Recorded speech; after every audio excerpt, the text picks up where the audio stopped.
This episode of The Republic is brought to you by Audible. For a free 30-day trial and to get a free book, head on over to audible.com/gamebreaker. Seriously. Do it. Gamebreaker TV.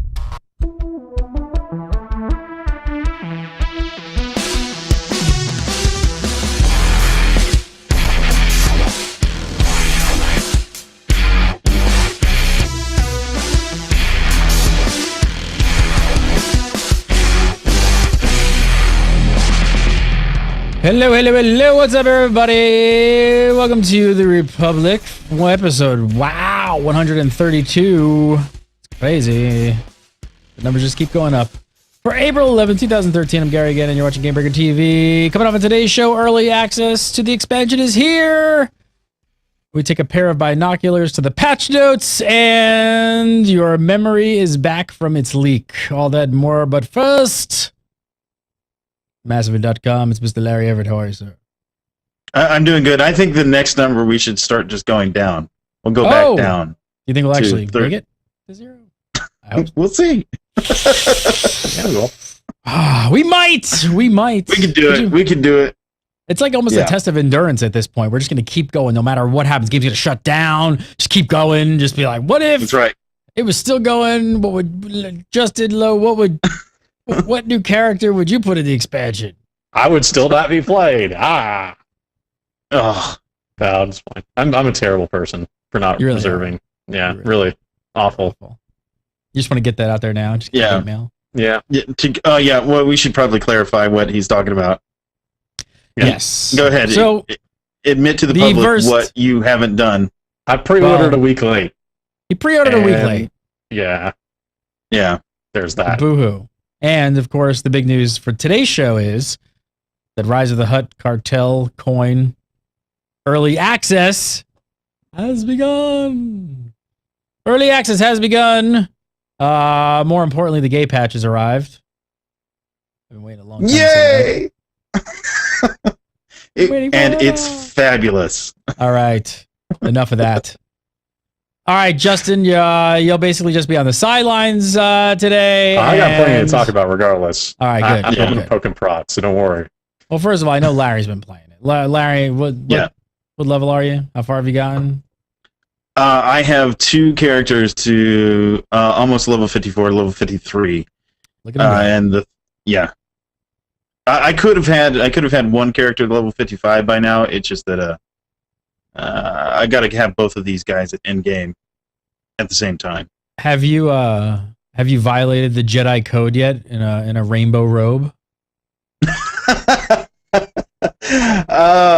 No, actually, because I'm on the Imperial side and my characters are female. I don't get to do that. You can still wear a rainbow robe. It's all right, man. Well, I can wear a rainbow robe, I guess, if one existed.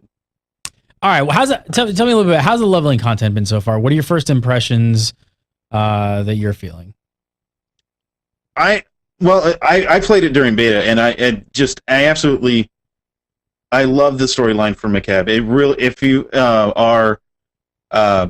you're familiar with the agent story, the guy, it really feels like Alexander Freed, who wrote the agent story, is the guy that wrote McCabe. Ooh, that's really good. Yeah, and it really feels that way too. Now you're piquing my interest. Yeah.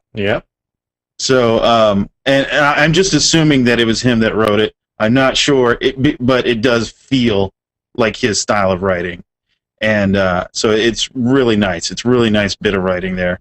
All right, no spoilers. We will have no spoilers. Yeah. Do not worry. We know it's not even out. It's only early access. We're not going to spoil the story for anybody. We're not that mean. Justin might do it. Yeah, Justin, spoil it for me all right on the show. He's a total prick, but he's not even playing. So, yeah. However, I got to say though, the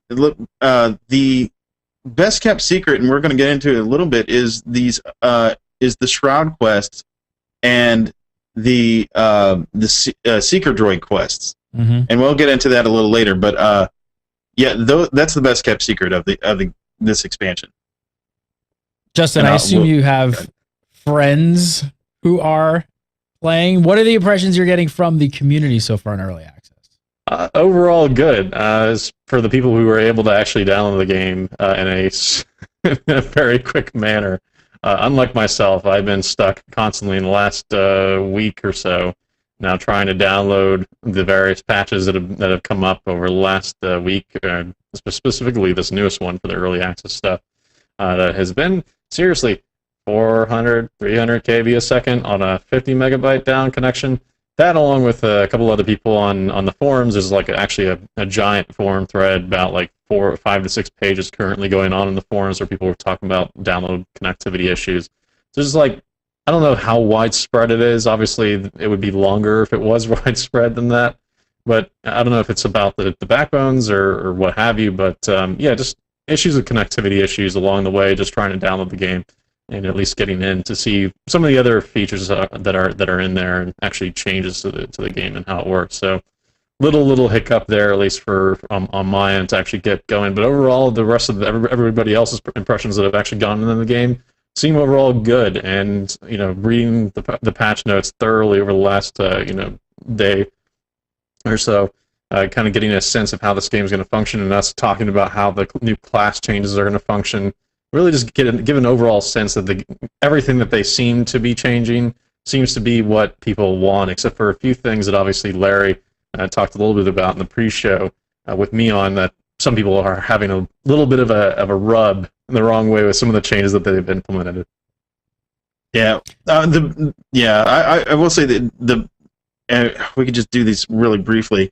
The first thing that happened was that there's naked PvP, which people are really kind of hell upset is wrong about. with that? Yeah, because it's all based on item level. Well, if you were actually naked, that might be something. But now you're selling me on this. I'm like ready to purchase right now. You're going down the right path. If it was Scarlet Blade kind of naked, I would be okay with it. But it's Denchi Bra naked, and it's not cool at all. And have so you played Scarlet Blade? I actually downloaded Scarlet Blade and got to the entry area, and whenever the first NPC that I ran into was topless, I turned it off. I'm like, I did not download it. That's when I just kept going. That's when I was like, this is my game right here. Kidding me? I immediately went to the cash shop, and they had you could buy in the cash shop nude. Yes, you can. I heard about that. I was like, go for lore. I was like, go for the lore. Maybe that might be the next step in SWTOR. They took off the boots, they took off the shirt. Next thing is take off the pants. Right. Just take off the pants. Boom, I'm all done. Scarlet is my new favorite game. If you guys haven't seen me play, go watch Gannon plays. I'm playing a ton. I can't wait to log in. You playing nude on the stream? Is that how you're doing it? What's that? No? You playing nude on the stream? Nude on this. Yeah, I completely get nude, and I completely have a nude character. And in both locations, yeah. In both locations, yeah. In the virtual world and the real world, yes. Awesome, cool. Tune in, Justin. It's a whole new experience. Riveting. Has anyone gotten to the new operation? Yeah. I haven't got there live. I got there on the test center, and loved the new operation. I think that if all the operations were built like this one, I think we wouldn't have had some of the guys early on have issues with it or not like it, because first off, 7 bosses. Yeah, that's the most that any of the other it's more than any of the other operations. On top of that, the very first boss, there's no trash between you and the first boss. It just happens. And also the mechanics. I mean, I did a whole actual 2-article write-up on Scum and Villainy, and it's a great it's a great operation. I love it. Yeah, it's a really dense one. From overall impressions, again, like Larry said, great. Seems like they did a good job. Obviously, they should have been doing more of these operations, the bigger ones, earlier to keep some of those people in, like Larry mentioned. Because right now, I kind of feel like a lot of those people have already jumped off the train and maybe not really going to be back anytime soon. But this is the kind of things that, including in there over a long period of time could make the raiding community come back. It's one step and maybe a long process to get people back on board with their game. You guys feel like so? I mean, overall, it sounds like a lot of the impressions so far are pretty positive. I mean, are you pretty much overall happy with it? Do you feel like it's a worthwhile addition to the game? Absolutely, it's definitely worth the money to pay for it. There's some skepticism regarding the amount of time that it takes to actually get up to level 55. It's really fast. In fact, I have some guildies right now that did McKeb and they're done. They're level 55 and they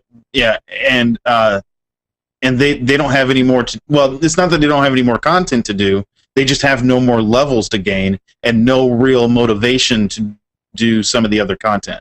And that's part of the problems that they ran into. They also have I know that Sniper she was upset about how they rearranged the sniper gear for level 55. There's no accuracy on it, which is kind of weird, but yeah. So I mean, there's a few.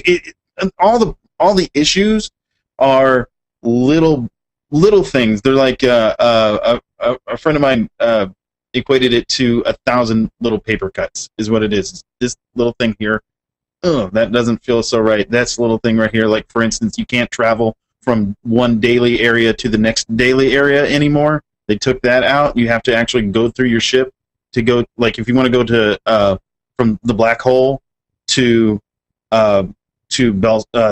Section X, you have to get on your ship, travel to Balsavis, and then go to Section X. You can't just go right from the black hole to Section X like you used to. So that, I mean, it's just little bitty nicks and cuts that are kind of not sitting right with people.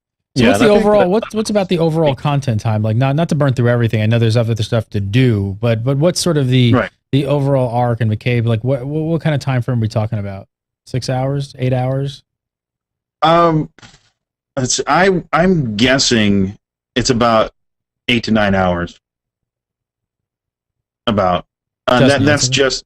I would say that's just McCabe. Yeah, that's pretty much what I'm seeing. But that, there have been different reports, like people bragging about, getting through it in like 3 hours or 4 hours. Space bar through the whole thing. Yeah, I know. If you're space barring through the whole thing, yeah, sure. You're space barring through the whole thing. BioShock in like five hours or something ridiculous, But I'm like 14 hours in. So yeah, I mean that's always going to happen. They can't gate it to that point. Well, sure. All right, let's talk about some big. Let's talk about go over the big patch notes and changes from 2.0.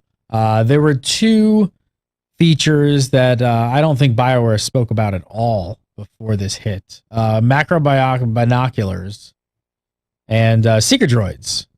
You touched on this before, Larry. What's the deal with these two things? We didn't heard anything about this.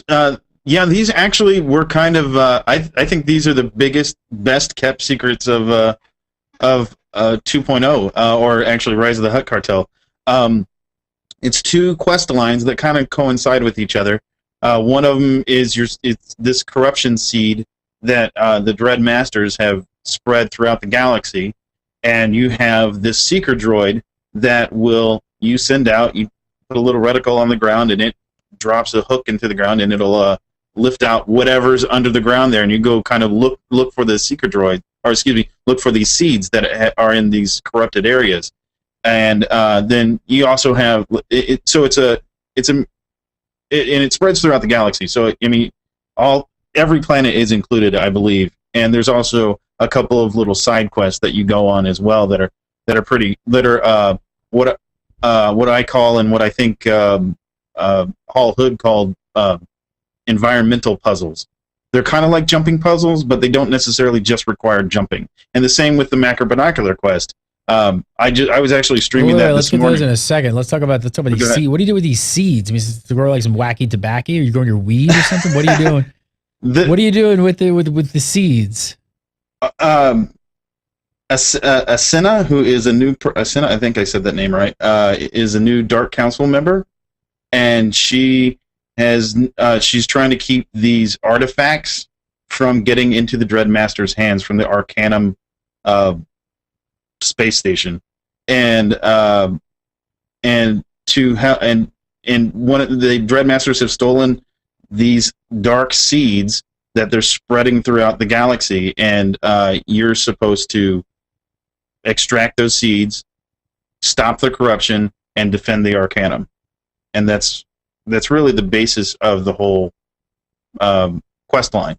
So does it feel? Does it feel kind of like a? Does it almost feel like a crafting profession to some extent that you have to go out and as like a gathering profession? Yeah, there is combat involved because for every area that is corrupted, there is there's beasts and stuff like that. For instance, on Corellia, in Axial Park, there is a giant rancor that has been all corrupted. That it has all these rocks and stuff growing off of him, and he has a cyborg eye. He's called Lucky. He's glowing red at the same time. So there is a little bit of combat involved, but you're right. It's very much like a gathering kind of mini game, so to speak. Okay, now once you do this in the story arc, is it a quest line that actually finishes and ends, and then this is done? This whole thing is done? Because then what happens with the secret droids? It's just over. It's just part of this quest line. That part that I just described there, that does have an ending to it, and it ends with a 4-man heroic. However, there are daily quests that you can go out and do secret droid stuff where you gather specific items and whatnot, and turn them back in. And there's also, I want to say there's 2, but I think but it might just be 1 mount that you can get. You gather, it's in random places throughout the galaxy. So as you're questing and doing other things throughout the galaxy, you'll get a notice that your secret droid notices something in the area. So you go and if it's just like a random area, you drop your secret droid and it might pull out a part of this mount. All right, it's kind of interesting. So it's kind of, and it kind of goes like, it kind of dovetails a bit with the macro binoculars, which is like a whole new scanning device, basically. Yeah. So they built some new systems in to actually find basically resources to some extent. Tell me about the binoculars. How do those work? Yeah, the macro actually reminds me of Mass Effect, actually, how they did their seeking and scanning for resources and stuff. Sorry to interrupt you. No, that's fine. No, that's exactly right. It's very, very similar to that, except instead of just doing it on the planet itself, you're doing, or planet as a whole, you're doing it on the surface. And the macro binoculars kind of go along. There's an individual quest with the Shroud that uses the macro binoculars where you're looking for these towers that are spread throughout the galaxy, and that has some of the best environmental puzzles in the game. If you consider like the Datacron stuff, part of the environmental puzzles that you can run into, you know how those kind of work. It's very similar to that, except like taken up to a couple of notches. They're more difficult. You can only find these things in the world with the binoculars. Like you're not able to find them without them. The towers you can actually see. The things with the seeker droid, the macro binoculars can tell you if something is in that area and in which direction they go. Okay. So the towers you can see. It's the other stuff, like the stuff that's in the ground that the seeker droid will get, you cannot see. All right, so you get those at level 52, right? So level 52, I think you get the binoculars. Right. And now, what else do you find? Does it lead to? Do you find like resources? Does it lead to quests, new missions? Does it? Most of what I found, what I've found has been, well, like I said, there's the mounts that you can find. There's yes, there are resources that you can get. There's also junk, obviously, that you can get. Sometimes you'll run into like monsters that want to kill you. I forget what they are exactly because I have only heard of it. I haven't actually run into one myself, but apparently there's some mobs that are underneath the ground that will come up whenever you disturb the ground. So yeah, it just seems like what it seems like to me is that this is a tool that they're going to use for future content. It has content now. And that was sort of my next question. Like, where do you guys see this going? Because I can't imagine that this is... Datacrons! Awful! This holocrons. You gotta start grinding. You gotta find holocrons and you gotta grind them up to master your profession. No, Justin, what do you think? Where do you think this is going? Because obviously this sounds like there's a slightly larger picture here, that this is something that's going to be used. It's a whole system, right? So it's not like they're just going to throw this in for a couple of quests. No. There's no way they're throwing it in for a couple of quests. I would be surprised if that was the case. I really doubt that that's the case. But if it comes along with maybe some Datacron hunting for some people, sure, that'd be fine. And every single time that I've talked to the developers about this specific thing about Datacrons and their use in the game, they've always been really happy with the Datacron system and very, very happy the way that it works. And I really hate the Datacrons. I've talked about the fact that they don't really, there's no legacy Datacron stuff still in the game. Really need to get that stuff actually in there. If you're going to take the Datacron stuff seriously at some point, they really actually have to incorporate this stuff. So if they're going to make a system in the future that they use for, let's say, the Datacron system or use for other quests in the future, then they really do have to, flesh out other areas of the game before they do that. But if it's used for other quests and it's just something that they actually use in the future, maybe a little bit better than they're currently doing it, I would be all for it. Like if it's just another like quest thing that they use along with it, then I would be perfectly fine with it. And in fact, I'm glad to see new mechanics enter the game that aren't traditional or what we expect. The zoom effect looks really impressive. I mean, it looks really cool. How can you just use these anywhere? Like you just like randomly take them out, just use them, or is there like something that tells you when and where you can use them? You can use them anywhere. The zoom effect only works when you find something. So, for instance, if you pull out the macro binoculars and you can look around, you're in first person, and it's really neat looking. It kind of looks like what Luke saw in episode 4 when he was looking for R2. He puts them to his eyes. You see northwest at the northwest, east, south at the bottom, and then if you spot something, there it'll light up either yellow or yellow and blue or something like that.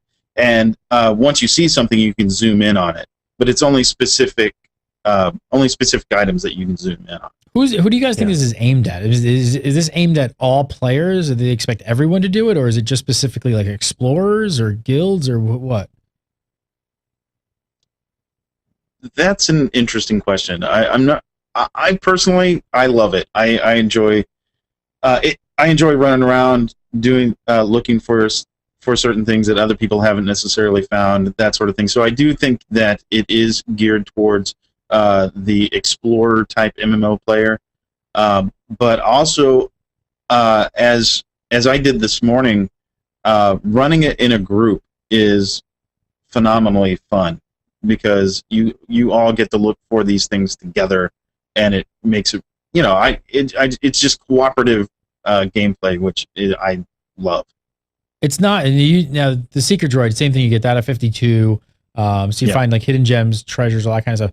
Do you use these two devices together, or are they just completely separate features? You can use them together. Yes, you can use them together. You can use the Seeker Droid independent of the macro binoculars, but sometimes, depending on what it is you're looking for, you can use the macro binoculars to help find. Like for instance, I'll give it for instance with the seed. With the seed quest, you can drop the drop the Seeker Droid in an area, and it'll give you like a indication, like a hot cold kind of thing, or it'll give you an indication of where the thing is. Well, if you use the macro binoculars, it will also give you that hot cold indication as well. If you look, I think you have to look up to the sky or something along that line. It'll show you, oh, okay, it's over this direction in what you're looking for. So this sounds really cool, and it's really intriguing. Yeah. The next thing I'm thinking of is why level 52? Like this sounds like something that would be awesome from level 1. Yes, it would be. I have so to. You have to buy. I mean, the you. cynical answer is you have to buy the expansion basically to get this. Yeah. Which seems like that's the only real reason. To be honest. Yeah, the only I have an issue, and actually I think I brought this up before, that I have an issue with the way the expansion is set up, because it doesn't give a strong progression in which direction you're supposed to go. For instance, the macro binocular quest, the Shroud quest, starts at level 52 and ends at level 55. And McKeb begins at level 50. Well, the mobs are level 51 and end at level 55. So you're supposed to do these two quests in conjunction with each other. By that, taking the level, mob level into account. So you're supposed to do them in conjunction with each other. Yet, there's no real indication that you go from one to the other. You know what I mean? You go to McKeb, and there's nothing that tells you on McKeb that, oh, I should be going out to do the Seeker Droid at the same time. And there's nothing in the storyline that even makes sense for you to leave the planet. And so there's a little bit of an issue with that, as far as I'm concerned about. But you get so you don't get this quest on McKeb. You get it somewhere else. No. And then you go to McKeb. Are they usable on McKeb? Are there items or things to find? So there is stuff to find there. Mm-hmm. Okay, so they're just trying to leave it up to you. So it's sort of like they're giving you the tools, and they're sort of saying like, hey, the rest of your travels in the world, you're going to find stuff. And I guess maybe potentially they don't want to go back all the low level areas and put all different kinds of things into the low level areas for this stuff to work. So they're just going to push forward with it. Yes. Overall, what do you think? Yeah, I think of that. Is it fun? Is it like a really fun system? I mean, do you think people really would want to do this while leveling? Do you think it's going to like wear off, or is it just like the new shiny of this is interesting and nobody heard about it? Or I would like to see it. I would like to see them do some sort of backtracking with this, like you kind of mentioned. That would be really, really interesting to see, like resource gathering and that sort of thing happening as you're leveling up using the Seeker Droid and the macro binoculars at, like you said, level 1. That would be great. I'd like to see some sort of backtracking with this. It's just I'm of the mind, especially in MMOs, the more options you give players, the more fun the game can be. And that's just one more option you can give them. I'll leave that one. That's a whole other can of worms. I would agree with Larry. You agree just more is better? I don't know. Yeah. Traditional. I mean, in MMOs, I mean, you're typically looking for a value proposition. So, you know, we don't all play MMOs because they're the most amazing experience that one can have when it comes to this stuff. I think when MMO players are traditionally looking for games, they're looking for more, regardless of how amazing it is. Obviously, quality is better if you can do it, but you know, oftentimes it just kind of comes to the amount of content they're able to actually produce. So for MMO players, we're all kind of just looking for value, how much money we're actually spending, because when you kind of think about it, you're putting $50 in the game at the beginning to buy it, and then traditionally subscribing or not subscribing, you're looking for something to spend more than your average like game. If you take BioShock, for example, which we talked about earlier, you know, that's not really that long of a game. You know, spend 11 hours on it, you bought it for, you know, $60. You know, you're not really spending a lot of, you kind of like look at the value proposition, it's even less than what you would normally sort of think about when it comes to other games. So, you know, MMOs, obviously, I think people kind of go or tend to look towards the value proposition in those games because they look to play them for years. They look to be in there for ages. So they're just looking for extra stuff to do regardless of what it is. All right. So obviously the level cap has been increased to level 55. As expected, you'd have to purchase the expansion to level past 50. How do you guys feel about that? I mean, is that the right decision? Should you be able to level regardless? I don't know. I'm kind of on the fence about that one, but just the only reason I'm on the fence about it is because of Terra from Beyond. You can't do Terra from Beyond now. If you haven't bought the expansion, you can't do an operation that you used to be able to do with the main game. That's the only thing that gets me. And also you can't do the rebalance the flashpoints to 55 so that there's not a second tier, Larry. There's second tier flashpoints now that are level 55. There's still those level 50 flashpoints that you can do, but now you can't PvP at max level either. So that's the only thing that gets me about it. I'm not. If it wasn't for those two things, if it wasn't for them taking away something that you could have done with the base game, or used to be able to do with the base game, then it wouldn't matter to me at all that that they increase the level cap with just the expansion. All right. More importantly, though, the Cassidy Central Taxi is now connected to the Cassidy entrance speeder. It's not chat bubbles, Larry, but it's pretty damn close. Do you need a minute? You just need a minute? I had to change my pants after I ran into that unbaited. Yeah, Yep. seriously. That was so awesome. Been something that I've been waiting for I don't know how long. Yeah, it makes drone cost less of a problem, and it's good to see it in the game. Such a simple I don't change. understand what the big deal was. Like, what had to be changed in that? I just don't get it. I don't know what had to be changed in the code to make it allowable. Either way, It's awesome. Does anyone want to make a joke here about how BioWare missed out on a $10 taxi charge for this? Maybe. That's right. It should charge you $1 every time. Yeah. It should be subscriber only. Exactly. All right, new abilities. What are the big ones for your classes? What's going on with new abilities, Lar? New abilities. My big new abilities. I have a Marauder main and a Juggernaut actually now that I'm going to be streaming with. The Marauder double saber throw. That is so awesome. It now makes them viable, in my opinion, viable as an AOE DPS class. You take both your sabers. I still think it's really weird. I think it's really weird. Awesome. I don't. So awesome. What's so weird about it? What do you find weird about it? Taking the Jedi Knight like Academy series, which is again sad because LucasArts is now no longer an entity, which is terrible to think about. But like they've taken that like what was supposedly like a ridiculous thing to even think about. Like they're just taking it one step further. We're on the ridiculous train already. We might as well just go full on. Two sabers. You throw and they come back at you. Come on. How awesome how is does that? one catch two sabers without cutting off his hands in the Force. process? The Force. How does All one right, yeah. throw a saber and catch it again? Wizards, magic, miracles, magnets. How does one work that?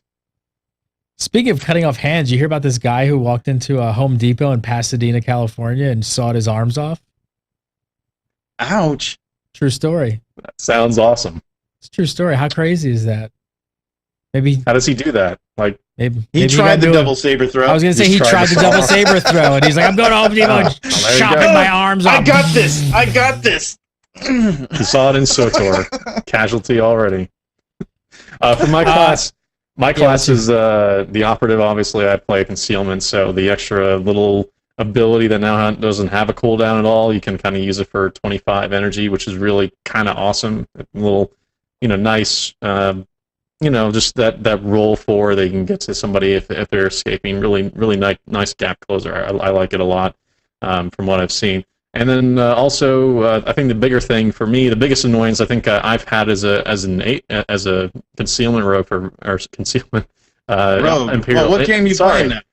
Concealment operative for a very long time is the issue that I've had with all the dots in the game. So now some of the dots, some of the weaker ones like the poisons and stuff, no longer break stealth, which is great because that has been a constant frustration, especially with our operatives out there that play Concealment. Certainly one of the bigger things that we've always hated out there. So that has kind of been changed a little bit. So people not speccing into that stuff and powering up their deeps and all that stuff for the dots won't really take us out, which is great. It's fantastic. It's a great addition to our operative Concealment path. I love it. I'll tell you about. Explain this next one to me. So, companion affection gained from mission conversations has been basically redesigned. Somebody explain it to me. How does that work? Well, number one, the number one thing is that that I noticed is that HK51 now gives affection.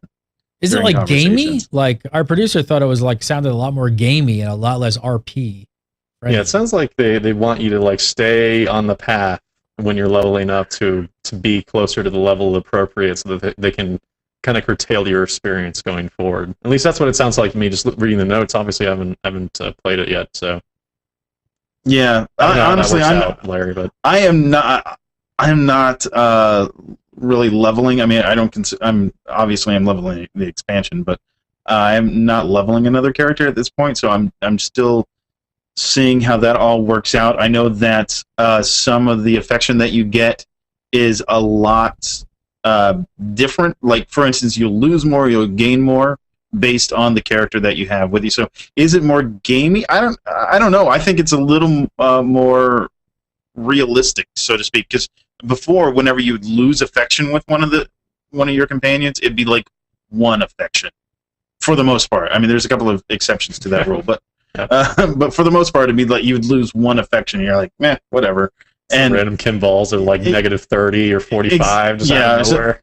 Yeah, but now I think it makes you a little more aware of what your companions think of specific instances and what you're saying. I think that's all it really boils down to. You can still buy them off with gifts, so what does it matter? There you go. Yeah, that's our exactly. And that's been reflected a little bit better too in the tooltips and stuff for the gifts now too. So yeah, it seems to make it more apparent, at least more transparent for people. So the legacy system now has legacy achievements, so which sounds pretty much self-explanatory. Server-wide achievements, basically.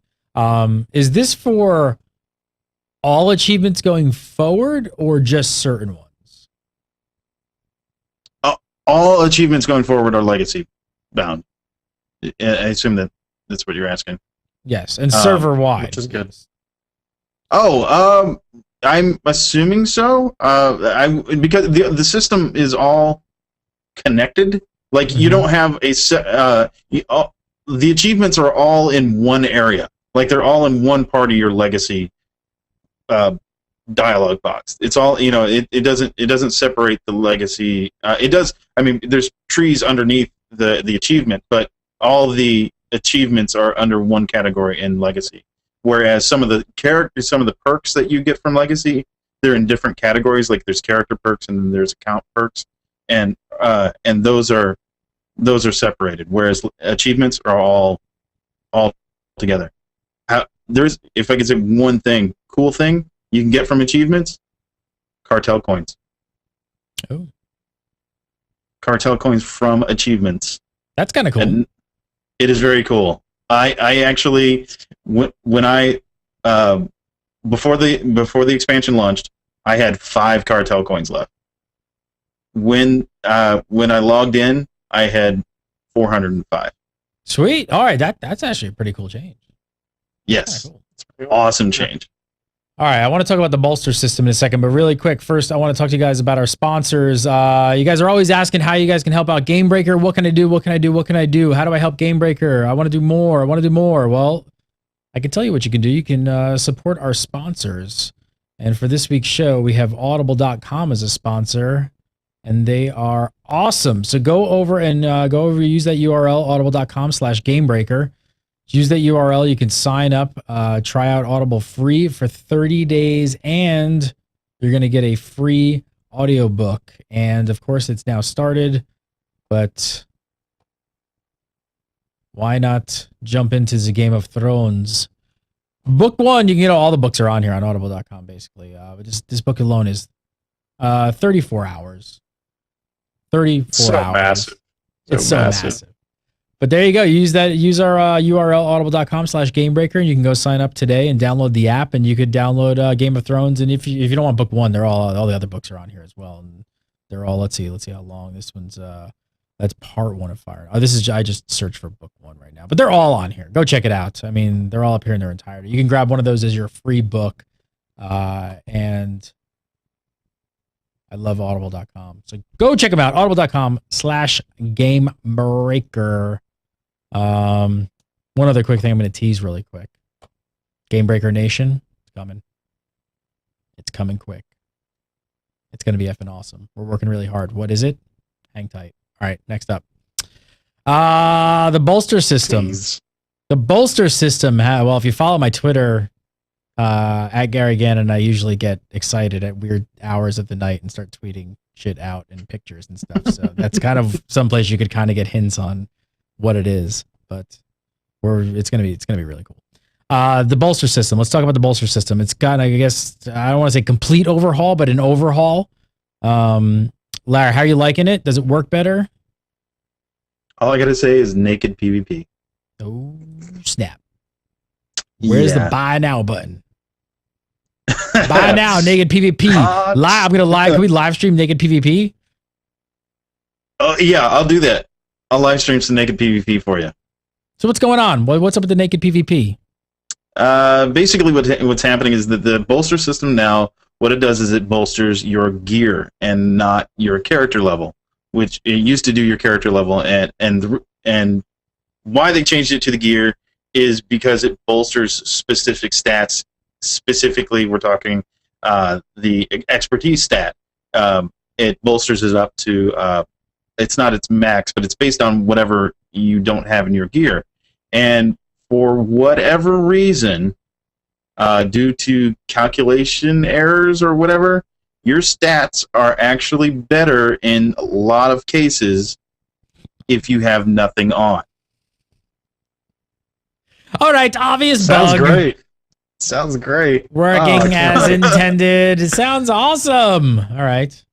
So a little bit of an issue there. Great. Yeah. Is there any word on this? Have they commented at all on this, or do you think we're just going to see a hot fix? There is a thread on the forum. I don't think that they have necessarily addressed it specifically yet, but I'm pretty darn sure that they will put in a fix really quickly. However, that being said, just to throw this out there, BioWare really needs to work on their QA team because, or their live team, or whoever is in control of the beta servers, because we were yelling at them in the beta forums, dude, we go in there naked and we do better. And we were telling them that all throughout beta. They just weren't listening. I'm watching chat room. Yep. They call it the hot coffee patch. It's hilarious. Yeah, but then they can say, like, oh, we're really responsive to the community once everybody sees it, and then they respond, and then they fix it. So why not? Yeah. Why bother with pushing out another change before release? Come on, Justin. I'm trying to be nice today. I'm in a good mood. You're just bringing it down. I'm just totally. I haven't said one bad thing today at all yet about the team or the game. So everything has sounded really good so far. All right, let's talk about Warzone. I'm going to shift the gears. No, shut up. I don't want. No, shush. Shush you with your negativity. No, I'm serious. I'm kidding. It does. Sounds really good. Warzones. They've been split into 3 brackets instead of 2. How is this affecting queue times? First of all, and good? Justin's happy. I'm really happy about that. Yeah. So, how are queue times? Why? Queue times, Larry? I haven't noticed the difference, but honestly, really? I haven't actually PvP'd a whole lot. But from my understanding, naked PvP.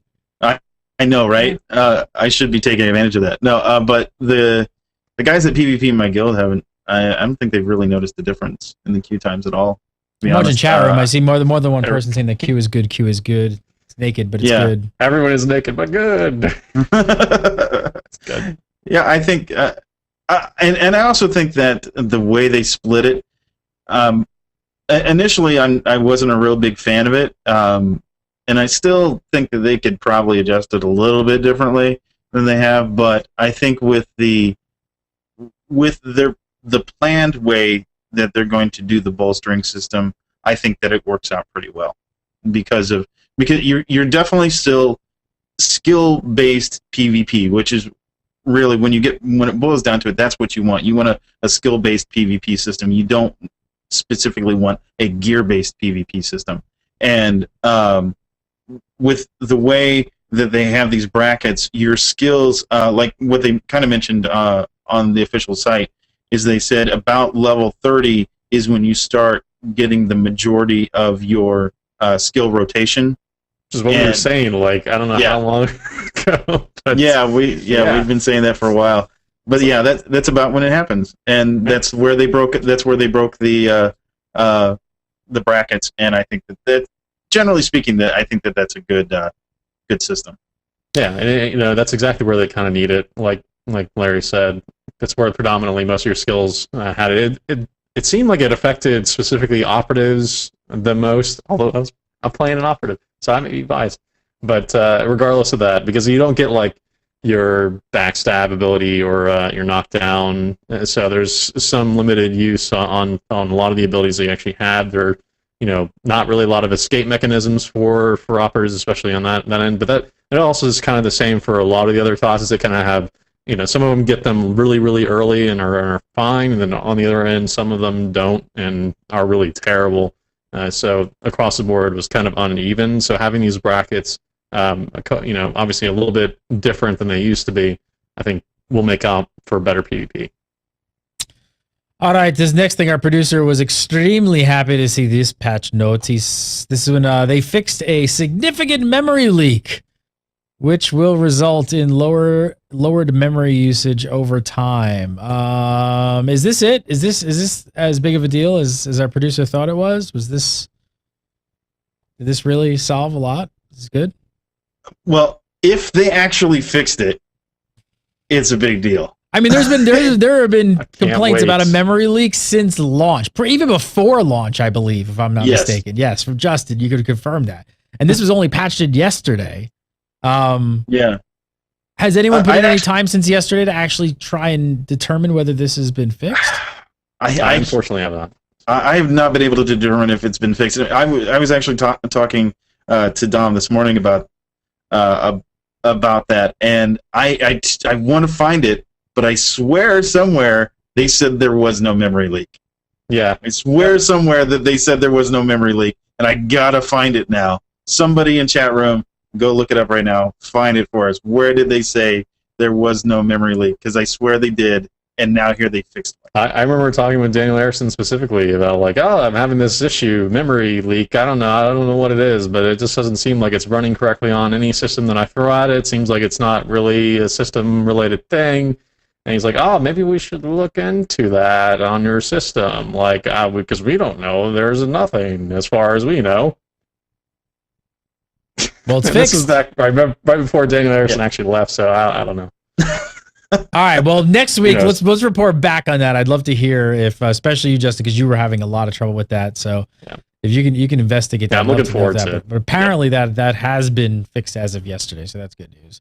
There's been a lot of complaints, about the appearance of armor in Star Wars: The Old Republic lately. So fortunately, Hutt Cartel has brought us into a new promised era. An era with no ridiculous looking helmets whatsoever. Oh wait. Maybe I spoke too soon. Yeah. It's the best helmets ever. Come on. The bug helmet. Look like a giant cockroach. The best one's coming up, Larry. Let's not sugarcoat it. Let's not sugarcoat it. There's the zombie. There it is. The zombie. The zombie helmet. That's my favorite. It's hot. Yeah. That helmet makes Dengar look good. Yeah. That is one of the worst designed equipment that I've ever seen in any game, period. I don't know what the hell is up with that. I mean, everything about that just wrong. Just wrong. What are up with those CBGB days of knuckle bracelets on him, the face, just what's this helmet thing? It's like he's got a riot helmet over it, but he's a zombie inside. It's like he's off the set of Walking Dead or something. I don't know. Everything is wrong with that thing. It's just really weird. I think it's supposed to resemble, because if you look at the chest plate and you look at the rest of the armor design, I think it's supposed to actually resemble Dengar from Empire Strikes Back. If you look him up if you don't know who that is. He's supposed to kind of resemble him, but the zombie face just doesn't make any sense. I don't get it. I don't know. Am I going to go out on a limb here and wonder how much of the artwork is being outsourced at this point to another country? I would not. Well, no. You know what? I wouldn't be surprised if this was some of the original artwork that they're just pulling out. Really? They had this is second tier stuff that they're just sort of I don't know. All right, I don't even know what to say. I got nothing to say this week on these. Yeah. They had a lot. Yeah, and the satellite dish on the helmet, what is? Oh, that's hilarious. That's awesome. But they just need. You know what they need? They just need a second one, and then you'll know that Disney bought out LucasArts. Nobody, you get it. Radar dish. Yeah, I'm trying to avoid even thinking about the LucasArts Disney thing right now because it's really, really sad. It just makes me want to cry. I'm sad. Really? I don't want to get into that. All right. On the plus side, Eric Musco did mention that the iconic looking Jedi robes that you guys have all been wanting and everyone's been wanting are in the works.